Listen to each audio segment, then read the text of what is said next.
દોસ્તો સુમધુર સંગીત તો આપણે અલગ અલગ વાજિંત્રો એટલે કે મ્યુઝિકલ ઇન્સ્ટ્રુમેન્ટથી આપણે સાંભળીએ છીએ, પણ જે અવાજ કુદરતનો છે, જે અવાજ પક્ષીઓનો છે, એની કોઈ કમ્પેરિઝન એ કોઈ મશીનથી એટલે કે કોઈ મ્યુઝિકલ ઇન્સ્ટ્રુમેન્ટથી ક્રિએટ થતું નથી. અને આવા પક્ષીઓના કલરવને જ્યારે આપણે ડિસ્ટર્બ કરીએ છીએ, એવો એક તહેવાર એટલે ઉત્તરાયણ. અને ઉત્તરાયણમાં જાણે અજાણે સમટાઈમ્સ નોલેજ નથી હોતું તો પક્ષીઓ ઘાયલ થાય છે.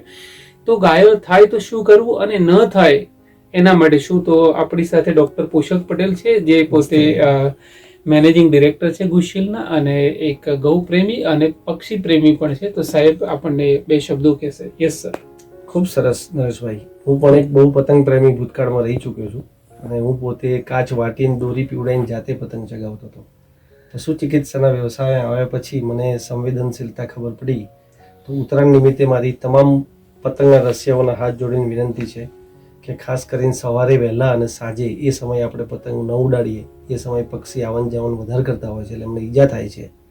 અને આપણી સંવેદનશીલ સરકાર દ્વારા વન વિભાગ અને પશુપાલન ખાતાના સહયોગથી તમામ જગ્યાએ કરુણા અભિયાન 1962 નંબરના કોલ પરથી જ્યારે પણ તમે કોઈ પક્ષી ઇન્જર્ડ જુઓ ઓકે, તો એ નંબર પર આપ કોલ કરી શકો છો.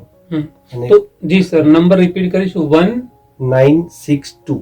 યસ. તો આ નંબર ઉપર કોઈ પક્ષી ઘાયલ થાય છે કે ઇવન પ્રાણી, તો પણ આપણે ડાયલ કરીને જાણ કરી શકીએ છીએ. બહુ બધી ગૌ પ્રેમી અને જીવદયા સંસ્થાઓ ગુજરાતમાં દરેક જિલ્લાએ આ બધાની વ્યવસ્થા થયેલી હોય છે. જે સિવાય એક બીજો સરસ વોટ્સઅપ નંબર છે 8320002000.